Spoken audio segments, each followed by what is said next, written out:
Si vous avez trop froid et que vous souhaitez économiser du chauffage, il y a d'abord la technique à l'ancienne. On ne nous verrait plus avec une cravate mais avec un col roulé. Et je pense que ce sera très bien, que ça permettra de faire des économies d'énergie. Il y a aussi la rénovation thermique des bâtiments, l'autre grande promesse du gouvernement. Mais cette fois-ci, vous allez voir que ce n'est pas aussi simple que d'enfiler un pull.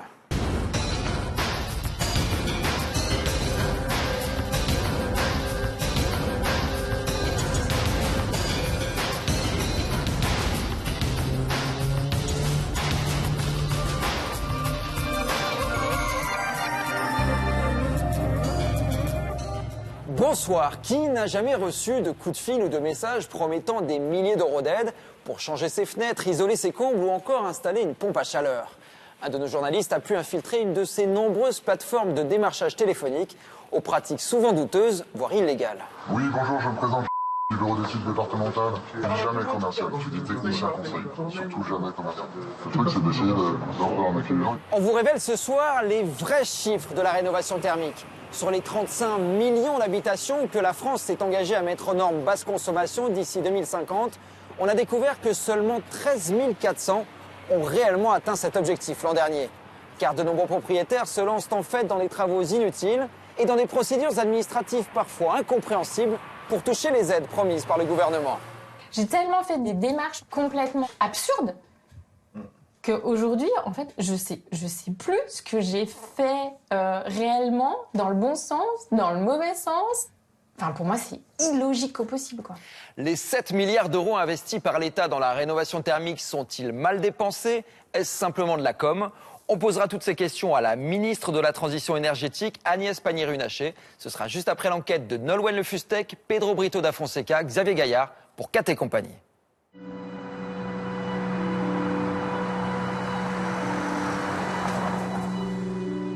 Au cœur de l'hiver, à Colmar, dans le Grand Est, les températures sont en train de chuter.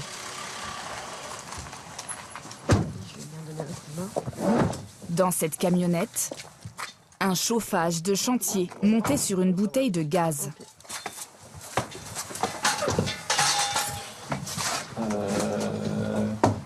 Un cadeau amené par leurs voisins à René et Emmanuel Charon.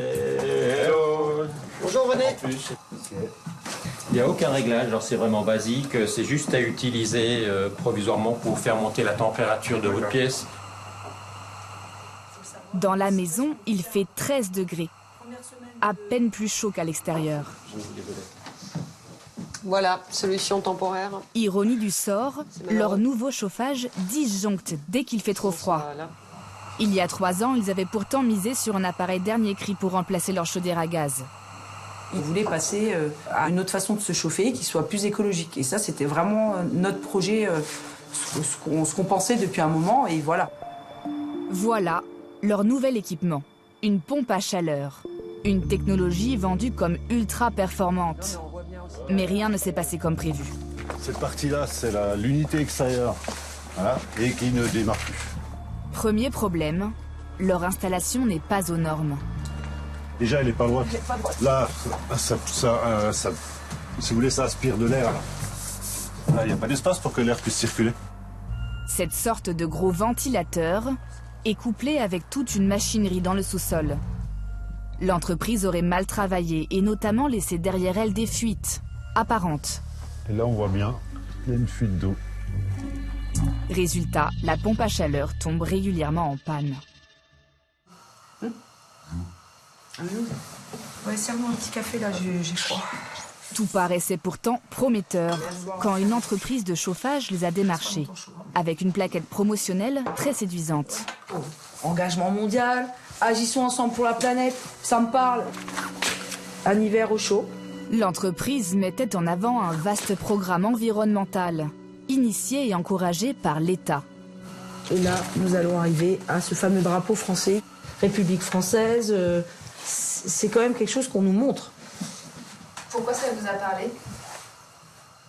Pourquoi? Parce que qu'il y a le logo de l'État. Et ça, pour nous, c'est... Enfin, je veux dire, ça pourrait être rassurant à ce moment-là. L'installation coûtait 27 000 €. L'entreprise leur aurait d'abord fait miroiter un chèque de 4 800 € de remboursement de l'État. Finalement, après analyse de leur dossier, elle aurait promis à Emmanuel et René un total de 10 000 € de subventions publiques. La prime énergie. À y regarder de plus près, il y avait bien une petite erreur sur le prospectus, mais le couple ne s'est pas méfié.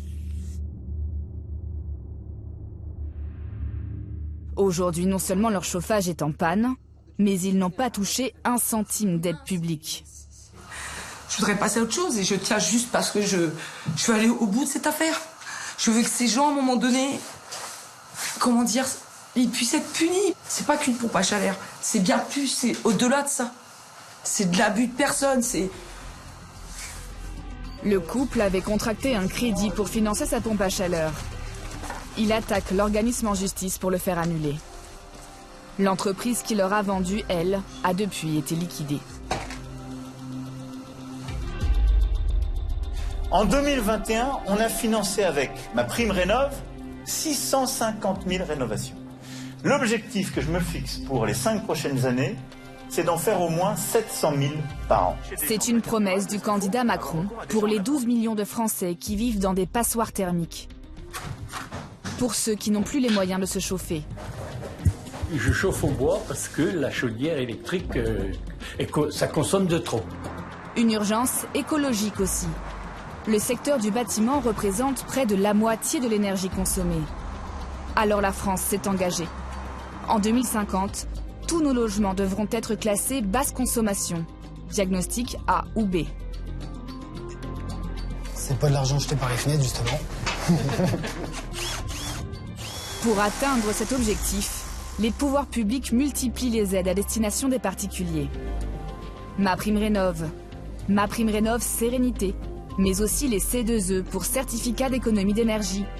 L'éco-PTZ pour prêt à taux zéro, il en existe des centaines. Difficile de s'y retrouver et de ne pas se faire abuser. Vous préconisez quoi comme système de remplacement du coup? C'est une aberration de voir que la maison a des fuites de partout. Quelle est la réalité derrière les belles paroles?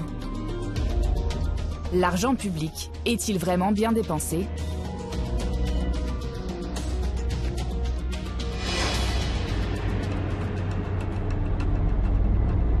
Nous avons décidé de tester la promesse d'une rénovation énergétique simple et efficace, tant vantée par le gouvernement. Nous allons nous faire passer pour un couple qui souhaite se lancer dans des travaux pour réduire sa facture de chauffage. Pour l'expérience, nous choisissons cette ancienne maison normande, très mal isolée.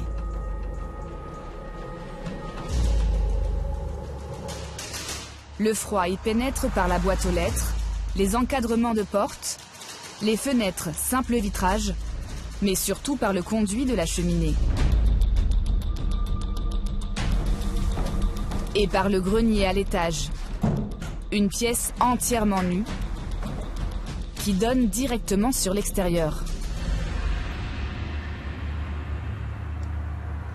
La performance énergétique de cette maison est classée F, l'une des plus mauvaises notes du barème. C'est ce qu'on appelle une passoire thermique. La chauffer coûte chaque année 3 000 € de fioul.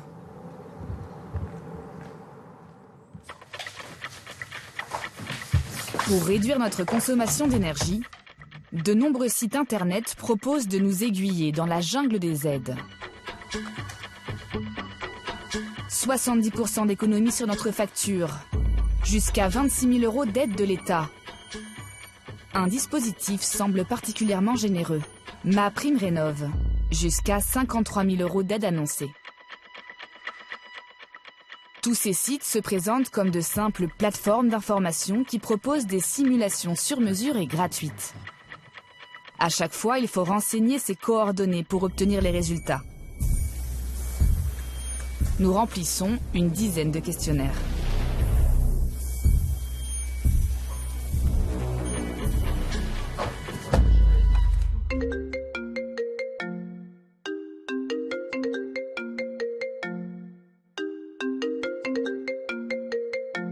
Dès le lendemain, Notre téléphone sonne tous les quarts d'heure. À mon niveau, je ne représente pas une entreprise d'installation. Moi, je représente le bureau Conseil Énergie Environnement. C'est un bureau public? C'est un bureau public, tout à fait. Nos interlocuteurs se présentent tous comme agents de l'État ou mandatés par lui.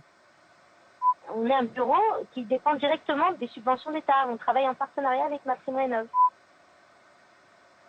Vous remplissez un formulaire sur maprimerenov.gouv.fr. Après ça, vous avez un conseiller qui vous rappelle pour vous expliquer le programme d'État pour les pompes à chaleur. Du coup, votre statut, c'est quoi?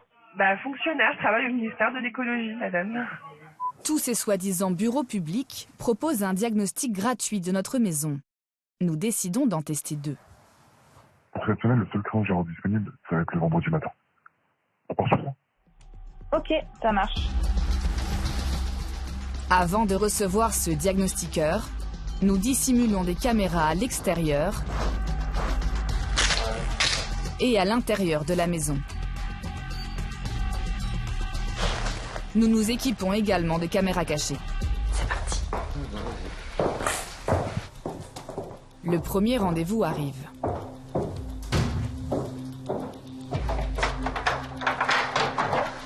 Bonjour. Bonjour, madame. Le technicien affirme en préambule être là pour nous conseiller en toute indépendance. Je suis tout l'inverse de ce que vous pouvez imaginer, c'est-à-dire un commercial. Tout ce que vous pouvez imaginer du prototype parfait de quelqu'un qui va vouloir vous vendre un produit, enlevez-vous de la tête, je suis pas là pour ça. Il ne demande pas à visiter la maison. Il n'y a qu'un seul endroit qui l'intéresse. Est-ce que déjà, avant toute chose, on peut regarder le chantier? C'est-à-dire le chantier? La chaudière. Bien sûr, c'est pas très loin. C'est juste là à droite. Ce qu'il veut voir en priorité, c'est notre chaudière fioul. Son diagnostic va durer moins d'1 minute. Ok, bon déjà c'est bien, vous avez la chaudière à part de la maison. Ça c'est une bonne chose, c'est pas béni pour nous ça. De quoi? L'installation elle est facile quoi. Vous préconisez quoi comme système de remplacement du coup? Les pompes à chaleur. La mauvaise isolation de la maison ne semble pas du tout inquiéter le conseiller. Ok. Il y a plus de la moitié de la chaleur de la maison qui passe par les fenêtres, vous voyez, qui passe par les fenêtres, les murs, et du coup, la question se pose vraiment d'isoler la maison avant de remplacer le chauffage. Non. Je vous explique. Que vous isoliez la maison, ça c'est après, c'est en plus. C'est pas catastrophique, j'ai vu pire. Croyez-moi, j'ai déjà vu des trous dans le mur et les gens, ils sont dans le salon en train de déjeuner. Il n'y a pas de filtre. Et ils installent quand même une pompe à chaleur? Ils installent quand même une pompe à chaleur. Isoler la maison ne serait, à le croire, pas indispensable. Très vite, celui qui se présentait comme conseiller indépendant sort de sa besace une plaquette commerciale.